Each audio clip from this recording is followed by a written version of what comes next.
Hi. ఒక disclaimer ఏంటంటే ఈ వీడియో చివరి దాకా చూడండి. మనం ఏదో టైంపాస్కి యూట్యూబ్లో వ్యూస్ కోసమో సబ్స్క్రైబర్స్ కోసమో మాట్లాడట్లేదు, బాధ్యతతో మాట్లాడుతున్నాను. సో మెయిన్గా మీలో ప్రతి ఒక్కరూ ఈ విషయాన్ని అర్థం చేసుకోవాలన్న ఉద్దేశంతోనే నేను వీడియోస్ చేస్తున్నాను. మీరు పూర్తిగా చూడండి. మీకు కరెక్ట్గా అనిపిస్తే, నిజాయితీగా మాట్లాడుతున్నాము అనిపిస్తే దెన్ మీ వర్షన్ని కూడా మీరు కామెంట్ సెక్షన్లో పెట్టండి.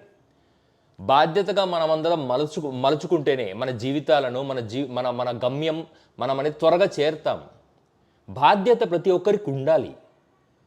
అంటే ఈ 90s 80s వీళ్ళందరూ నన్ను అడిగితే బాధ్యతగా ఉన్నారు. 2000 నుంచి ఈ 2000 జనరేషన్ నుంచి ఏమైపోయిందంటే ఈ సాఫ్ట్వేర్ టెక్నాలజీస్ ఇంప్రూవ్ అయిపోయి ఏది మాట్లాడాలన్నా మనం షార్ట్ కట్స్ వెతకడం. For example it started right from WhatsApp. ప్రతి దానికి షార్ట్ కట్ వెతుకుతూ ప్రతి ఫోటోను పంపించారు. లైఫ్ టెక్నాలజీ లైఫ్ని చాలా ఈజీ చేసింది, కానీ మన మధ్య దూరాన్ని పెంచింది, మన ఆలోచన శక్తిని తగ్గించేసింది. మనం జీవితంలో మన భవిష్యత్ ఏంటి అని ఆలోచించుకోలేని పరిస్థితి. ఎందుకంటే నేను ఒక న్యూస్ చూశాను. I was shocked to see that news. NV Ramana garu Telugu భాషోద్యమ భావాన్ని నింపేసుకొని ఓవర్గా మాట్లాడుతున్నట్టు అనిపించవచ్చు, కానీ ఇప్పుడు నేను అంత డీప్ కోర్ తెలుగు మాట్లాడితే మీకు ఎలా అనిపించింది? చూసేవాళ్ళలో కొంతమంది ఇరిటేట్ అవుతున్నారు. తెలుగు భాష రావడం అదృష్టమే, తెలుగు భాష నేర్చుకోవడం కూడా అవసరమే. మరి తెలుగు భాషను గవర్నమెంట్ స్కూల్స్లో మ్యాండేటరీ చేసి ఇంగ్లీష్ భాషను స్కిప్ చేయాలన్న ఎన్వి రమణ గారి థాట్ ప్రాసెస్, ఆయన పిలుపు నిజానికి మీలో ఎంతోమందికి, టీడీపీని సపోర్ట్ చేస్తున్న వాళ్లకు, వైసీపీని సపోర్ట్ చేస్తున్న వాళ్లకు, ఇంక్లూడింగ్ జనసేన, బీజేపీ, ఎవరికి నచ్చదు. సార్, సివిల్ సర్వీసెస్లో రీసెంట్గా ఒక 5 ఏళ్ల క్రితం మన నరేంద్ర మోడీ గారు ఒక కాన్సెప్ట్ తీసుకొచ్చారు.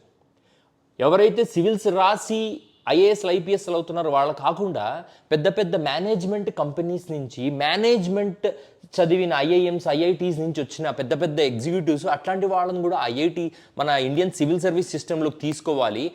In course of time we should integrate them into civil services అనేది దాని సారాంశం. మోడీ గారి వయసు ఎంత సార్? ఆయన చంద్రబాబు నాయుడు గారి వయసు అటు ఇటుగా. ఆయన ఆలోచించాడు కొత్తగా, యంగ్గా, ఆవేశంగా ఈ దేశానికి అవసరమైంది ఏంటి అని. సరే, ఈ దేశానికి ఐఏఎస్ ఐపీఎస్ అనేది బ్రిటిష్ కాలం వ్యవస్థ.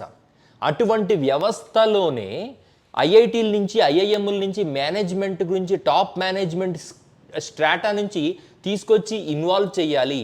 ఎందుకంటే ఈ దేశానికి కొత్త విషయాలు అవసరము, కొత్తగా మనల్ని మనం ఆవిర్భవించుకోవాలి. ఈ ఇండియాను వరల్డ్ ఎకానమీ, వరల్డ్ పొలిటికల్ స్ట్రీమ్తో ఇంటిగ్రేట్ చేయాలి అన్నది దేశ అధినాయకత్వం థాట్ ప్రాసెస్. నేను చదివింది ఇంగ్లీష్ మీడియం, నాకు తెలుగు బ్రహ్మాండంగా వస్తుంది. ఎలా వస్తుంది? ఎందుకంటే మాతృభాష తెలుగు కాబట్టి ఆబ్వియస్లీ నేర్చుకుంటాం. మీలో ఎంతోమంది 40+ ఉన్నవాళ్ళు, చాలా గొప్ప ఇంటెలిజెన్స్ ఉన్నవాళ్ళు ఈరోజు ఎందుకు ఆంధ్రప్రదేశ్లోనో మీరున్న ఊర్లలోనో వ్యాపారాలు చేస్తూ మిగిలిపోయారు? ఎందుకు మిగిలిపోయారు తెలుసా? ఇంగ్లీష్ రాక, ఇంగ్లీషు మాట్లాడాలంటే భయము, స్టేజ్ ఫియరు, ప్రపంచ నలుమూలలకు వెళ్ళే అవకాశాలు వచ్చినా కూడా ఎందుకులే, మనకు చేత కాదేమో, మనకి ఇంగ్లీష్ రాదు కదా, మనం ఎందుకు వెళ్ళాలి అని మీలో ఎంతోమంది మేధావులు, శక్తి ఉన్నవాళ్ళు, టాలెంట్ ఉన్నవాళ్ళు వ్యాపారస్తులుగా మిగిలిపోయారు. ఇది మీ పాత జనరేషన్స్కి తెలుసు ఇంగ్లీష్ రాని ఆవేదన, ఆ పెయిన్. కడుపుకు అన్నం తినే ఏ వెధవైనా లేదు నా పిల్లలు ఇంగ్లీష్లో చదవాలి, లేదు నా పిల్లలు బాగుపడాలి అని కోరుకుంటారు. ప్రభుత్వాలు టు జస్ట్ పొలిటిసైజ్, అంటే మీ యొక్క విచిత్రమైన, విపరీతమైన కులపిచ్చి, మీ స్వార్థపు రాజకీయాలు, ఎదుటివాడి మీద ఏదో ఒక రంగం నెపం నెట్టడం కోసము మీరు రాష్ట్రంలో లక్షల మంది పిల్లల భవిష్యత్తును స్కేర్స్లో యు ఆర్ పుట్టింగ్ ఆన్. అసలు వాళ్ళని ఒక ఎంత భయంకరమైన పరిస్థితుల్లో పెడుతున్నారు చూసారా మీరు? సార్, ఎన్వి రమణ గారు, ఆయన వయసు ఏంటి? ఆల్మోస్ట్ 60 ఏళ్ళు పైన ఉంది. ముసలాయన. ఆయన ఒక ఐడియాలజీ, అతను సిజిఏ ఆఫ్ ఇండియా అయినా కూడా, ఎక్స్-సిజిఏ ఆఫ్ ఇండియా అయినా కూడా హీ డజంట్ హ్యావ్ దట్. అతనికి అది ఉండుంటే తెలుగు మీడియాన్ని పర్మనెంట్ చేయాలి, తెలుగు మీడియంలోనే పిల్లలకు విద్యాబోధన జరగాలని చెప్పడు. నువ్వు సైన్స్ నేర్చుకొని హార్వర్డ్ యూనివర్సిటీ స్థాయికి వెళ్ళాలంటే తెలుగు మీడియంలో చదువుకుంటూ వెళ్తావా? అంటే ఆయన ఉద్దేశం వెరీ క్లియర్. గవర్నమెంట్ స్కూల్ పిల్లలకు ఫారెన్కి పోయే సీన్ లేదు, వాళ్ళకు అంత అవకాశాలు రావు, తెలుగులో పాఠాలు చెప్పండి, సో దట్ ఇక్కడ మన చేతి కింద ఉద్యోగస్తులుగా పడుంటారు.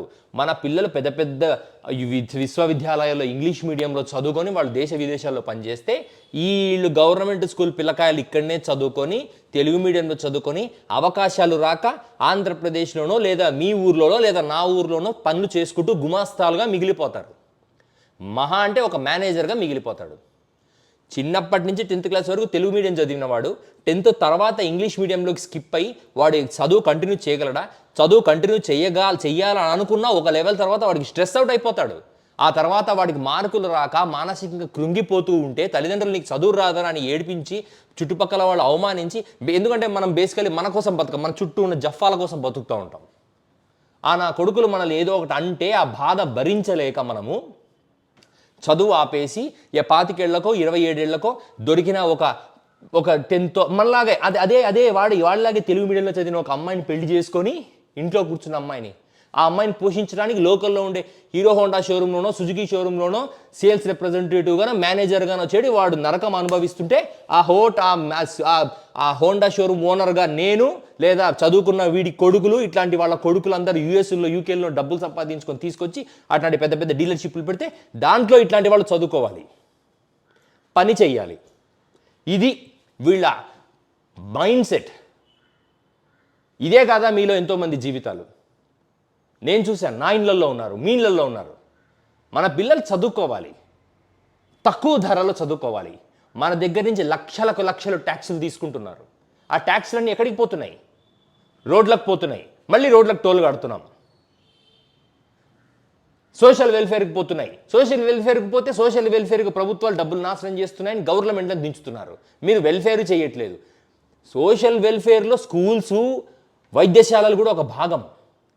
వైద్యము క్వాలిటీ అందించక, స్కూల్స్లో విద్యా క్వాలిటీ అందించక, ఎదగాల్సిన ఐబీ లాంటి సిబిఎస్ఈ లాంటి సిలబస్లు తీసుకురాక మీరు ఇంగ్లీషు చెప్పక తెలుగు మాత్రమే చెప్తామంటే తెలుగు చెప్పండి, తెలుగుతో పాటు ఇంగ్లీష్ కూడా చెప్పండి. What is a problem?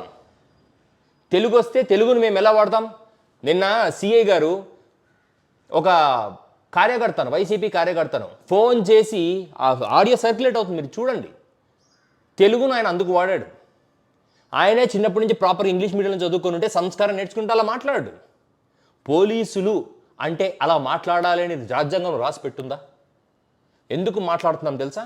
అవకాశాలు లేక ఆ పుల్లయ్య గారు, ఆ ఎస్ఐ గారు ఎక్కడికో వెళ్ళాల్సిన వ్యక్తి ఎక్కడికో వెళ్ళలేక లోకల్లో ఉన్న అవకాశాల్లో వన్ ఆఫ్ ద ఎస్ఐ అవకాశం సాధించుకొని ఇదిగో ఆయన మీద పెట్టిన ఒత్తిడితో ఆయన మాట్లాడిన మాటలు అవి.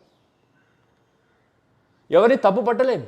మనిషికి సంస్కారం ఇంగ్లీష్తో వస్తుందని నేను చెప్పను, కానీ సంస్కారం నేర్చుకునే దానికి ఇంగ్లీష్ కూడా చూపిస్తుంది.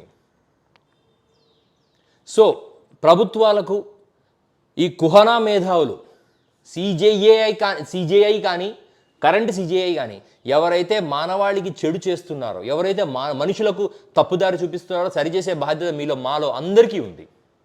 నేను తప్పు చేస్తాను నన్ను తిడతారు కదా మీరు కామెంట్స్లో. నా కామెంట్స్లో కొంతమందిని చూస్తుంటాను. కొంతమంది కానీ అదృష్టమైన విషయం ఏంటంటే మర్యాదగా మాట్లాడుతున్నారు. I'm so happy for you. మీరు తిట్టండి, కానీ మర్యాద తిట్టండి. సో దట్ మన మధ్యన మన ఇంట్లో అమ్మా నాన్నలతోనే కొట్లాడతాం మనం. మీతో వాదించడానికి కానీ ఏ దానికైనా సంతోషాలు పంచుకోవడానికి కానీ I'm ready. But the same thing ప్రభుత్వాలు కూడా చూపించాలి. నేను the moment I have seen justice NV Ramana, మాజీ సిజిఐ ఎన్వి రమణ గారి వీడియో చూసి నాకు కడుపులో ఒక రకంగా బాధేసేసింది. సార్ అంటే చిన్న ఎగ్జాంపుల్ చెప్తాను, I will wind it up very fastly. మా ఇంట్లో ఒక పాతకాల ముసలావిడ ఉంది.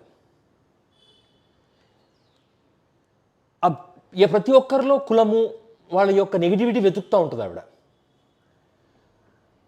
ఒక మాట అన్నది, ఈ జగన్ ఉన్నందుకు ఈ పనోళ్ళ పిల్లలు బడికి పోయి వీళ్ళ కళ్ళు నెత్తికెక్కినాయి, చంద్రబాబు వచ్చినాక సరే అవుతుంది వీళ్ళకి అని. పాత ఒక 70-80 ఏళ్ల ముసలావిడ మాట్లాడే మా అమ్మమ్మ గారు ఆవిడ మాట్లాడినప్పుడు మేము పట్టించుకోము ఆవిడని, ఎందుకంటే ముసలావిడ పురాతన కాల జాడ్యం నెత్తిలో ఉందని. మరి ఆవిడ మాట్లాడిన మాటకు ఎన్వి రమణ గారు మాట్లాడిన మాటకు తేడా ఏంటి? దేవుడు చెప్పాలి, లేదా చూస్తున్న మీరు డిసైడ్ అవ్వాలి.